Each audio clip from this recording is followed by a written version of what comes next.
কিন্তু আজকে স্বাধীনতার এত বছর পরে এসে দেখা গেল সেই ৭১ সালে পাকিস্তানি হানাদার বাহিনীর যে নায়কের তাণ্ডব, তারই জন্য একটা বিভৎস রূপ আজকে বাংলার মানুষ দেখছে। পাকিস্তানি হানাদার বাহিনী কিন্তু টেলিভিশনের উপর হাত দেয়নি বা কেউ কখন দেয়নি, কিন্তু আজকে যারা এই টেলিভিশন সেন্টারটাকে এইভাবে পোড়ালো, সব কিছু ঘুরে ভিতরের একটা কিছু নেই যে রক্ষা পায়,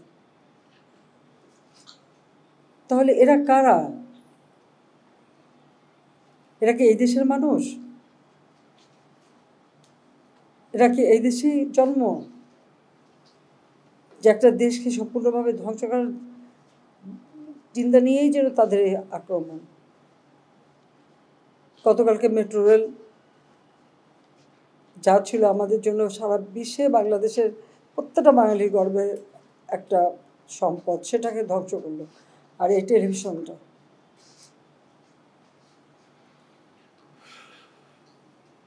এ পর্যন্ত তাদের ধ্বংসযজ্ঞ যেভাবে চলছে, ঠিক যে কয়টা জিনিস মানুষের সেবা করে, মানুষের কথা বলে, মানুষের কাজ করে, সেই জায়গাগুলিতেই কিন্তু আঘাত, সেই জায়গাগুলিকেই ধ্বংস।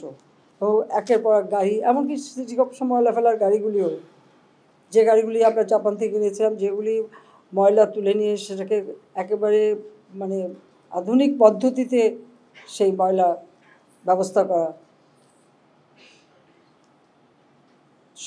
পানি শোধনাগার সেখানে হামলা করতে গেছে, বয়স শোধনাগার সেখানে হামলা।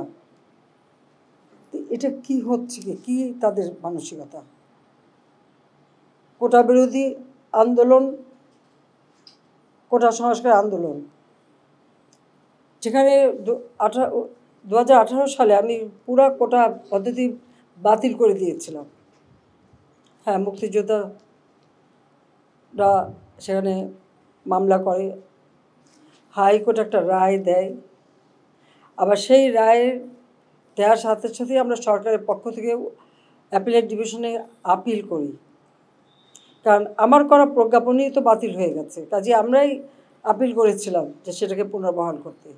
তারা কিন্তু হাইকোর্টের রায়টা স্থগিত করে দেয় এবং পূর্ণাঙ্গ শুনানির একটা সময়ও দিয়ে দেয়, তারিখও দিয়ে দেয়। যখন এটা স্থগিত হয়ে যায় তখন তো আবার সেই আমার করা প্রজ্ঞাপনটাই তো আবার কার্যকর হয়ে যায়। এটা যখন কার্যকরী হলো,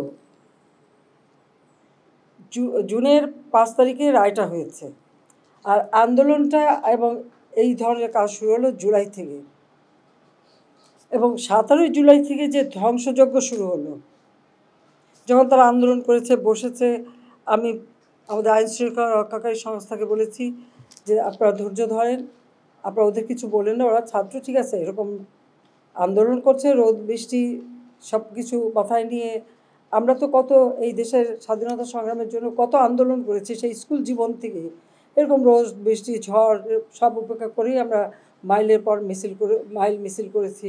তো ওরা তো কখনো করেনি। অন্তত এই 15 বছর আমি সরকারে আসার পর ধারাবাহিকভাবে গণতন্ত্র চলছে দেশে, উন্নয়ন হচ্ছে, শিক্ষা প্রতিষ্ঠানে সেশন জট নাই, আধুনিক পদ্ধতিতে শিক্ষা, ডিজিটাল বাংলাদেশ, আধুনিক প্রযুক্তি শিক্ষা, এই টেলিভিশন, টেলিফোন সব কিছুই ডিজিটাল সিস্টেম। এটা তো 96 সাল থেকে আমরা শুরু করেছি। 96 সালের আগে কেউ কি কখনো এদেশে কম্পিউটার ব্যবহার করেছে? কেউ কি কখনো এখানে ফেসবুক অথবা ইন্টারনেট কোনো কিছুই তো বাংলাদেশে চালু ছিল না, কেউ করতো না। কিন্তু আমি সরকারে আসার পর থেকেই কিন্তু এই প্রযুক্তি ব্যবহার, ডিজিটাল ডিভাইস ব্যবহার, এবং সেগুলি আমাদের দেশের নতুন প্রজন্ম যাতে শিখতে পারে, সমস্ত ট্যাক্স তুলে দিয়ে সেগুলি মানুষের কাছে যাতে পৌঁছায় সেই ব্যবস্থাটাও করে দিয়েছিলাম।